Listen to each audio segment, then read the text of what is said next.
Hello everybody, my name is V. Narendra Kumar and we are from NRK Academy. And today we are doing this wonderful series called Master Education on the primary level, a new holistic approach. And in the third video, we will talk about history. Till now we have talked about how observation leads to a question. We can go back to the videos and the question leads to a kind of answer, kind of hunger to know the answer.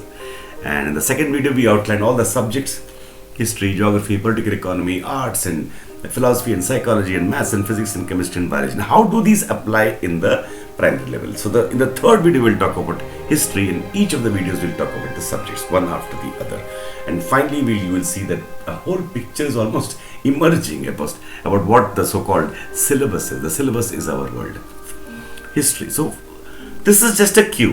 One thing I'd like to make it clear, we'd like to make it clear here, is that these examples are just a cue. In the final video we'll talk about how we have to research and find out our own activities. So this is not a spoon feeding kind of thing for teachers or educators. This is a kind of cue and a guide and a trigger and kind of insights which you can use in your own creative way. So we expect that any teacher, any educator who is looking at this, any parent also who is looking and watching this, should be able to get a kind of idea and get excited by this whole idea. History, the first point is that stories. Children love stories. So we can talk about real historical leaders and events and peoples. We can talk about Alexander, we can talk about Ashoka, we can talk about Buddha, and we should make it like a story in terms of a very human story. So this is really linked with the literature here. So as you can see, each of these subjects will be getting linked to others. If you talk about scientific inventors and scientists, so many real stories we can talk about. We can talk about events. What happened? And we will pace it. You have to pace it, of course, from the lower to the higher slowly. But the story should be told not so much in the detailed part of it, but connected to his experiential part of it. Why should a child not know about Buddha, really? The way you talk about Buddha is like an old friend, a good friend. And how is a lovely good friend? Ashoka is a king and he was like that, and like this and all that. But that is in the little higher level. In the lower level, we can even have make-believe stories like history. So here the point, suppose you want to talk about a crow, and a crow was going somewhere and he met another crow. We can put the broadly human core issues, conflicts, emotions, which is seeing all around him. So we can talk about kings and queens and cunning ministers and rival groups and people who are slaves and poor and rich, freedom and chained and good kings and bad kings, saintly men, beautiful men, heroes across regions. And we can have make-believe. So just because we are make-believing doesn't mean that it is not history, because the implicit sense of the fact that we are human beings, that there's a good and a bad, that there is something called a nobility, that there's something called values, can come definitely implicitly. We have checked it with children. You talk to a child, or even a 3-year-old child or a 4-year-old child, and tell him something nice story about a dog or about a make-believe story about some Superman, and how he works out his battles and all that. So children love that. That could be part of history. This is the new holistic approach. Get the insight here. What is the insight here? The insight is that we are not making the subject abstract. As far as possible, we are making it concrete. And here also I'm giving only a cue. I'm not talking about how you're going to do this. No, not at all. Because this has to be left to the educator, to his own creativity and imagination. That's what we'll cover in the last video.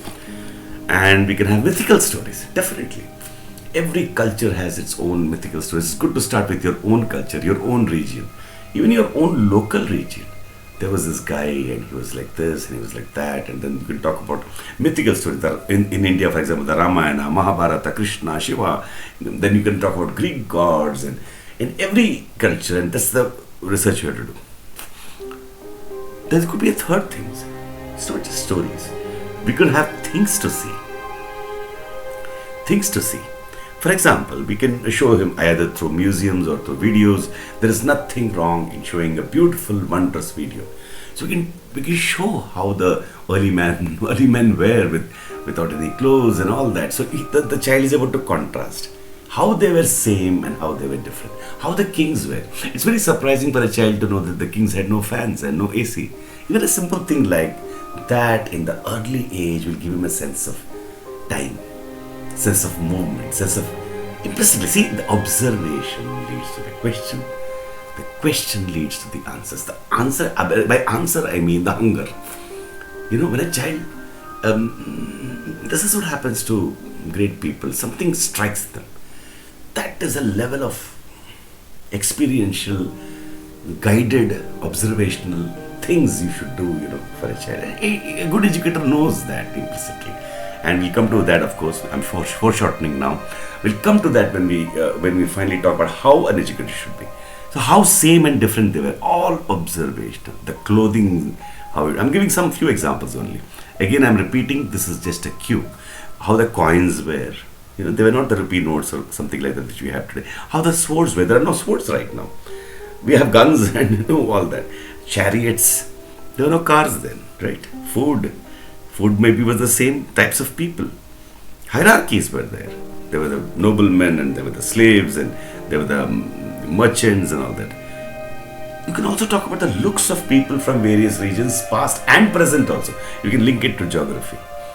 Again, geography gets linked to history gets linked to make-believe stories, then gets linked to literature and to philosophy. See? So that is the whole point. In every concrete, maybe we can give an abstract principle right now. And we'll repeat it again and again and again. The one in the many. That one is the whole world. That is what is called holistic approach, right? The holistic glance of the whole world.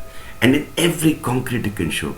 A good educator will know what to take and spin a story out of it. Make it interesting, right?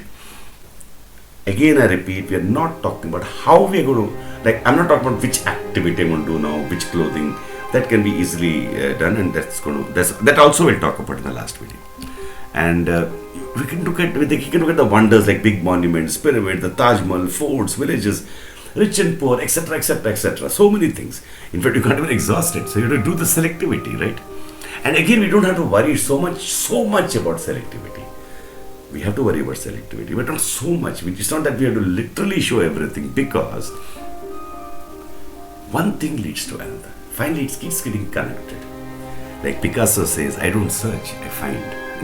So after the child gets the holistic thing, the one and the many, he goes on adding the many and many and many to that one. The one gets expanded in richness and detail. That's how we grow, right?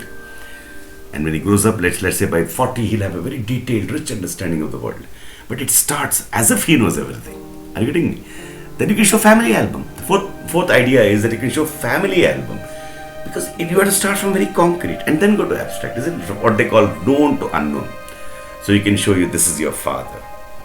This is the parent will say this is your father, this is your mother, then this is your grandfather, great grandfather.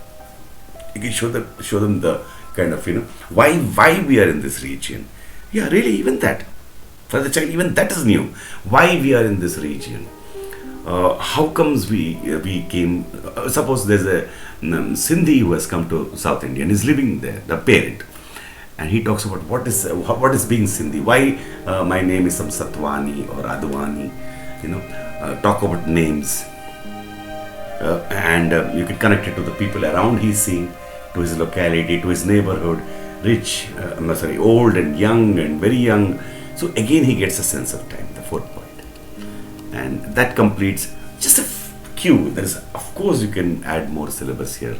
This broadly could be kind of good concretes. Again, I repeat, it's not obviously, literally that we study everything. That will take actually billion years to literally study everything. So what do we study? How do we select? We select the key things, which a child should know. Like that is a whole point of school level education. What is the purpose of school level education? Think about it. If you miss out some aspect of reality, of the world, of universe, the child is, at least to the way we look at it, Anarchy Academy is all about holism. Something is missing in his, let's say, mental files. He should have all these files of history, geography, physics, chemistry, biology, everything. Which is why all the great educationists had put all this syllabus together in the school level. In fact, even more, like you should have games and you should have lots more things. But this is a broad in terms of, what we do in the schools already. This is for practicing schools. This is for practicing educators. This is for practicing teachers. This world is wonderful. It's the way we implement it that brings in the quality. Potentially wonderful. So that completely, we'll go to geography and civics and see what is the what in that. The cues we can give in that. So that will be in the next video. Thank you.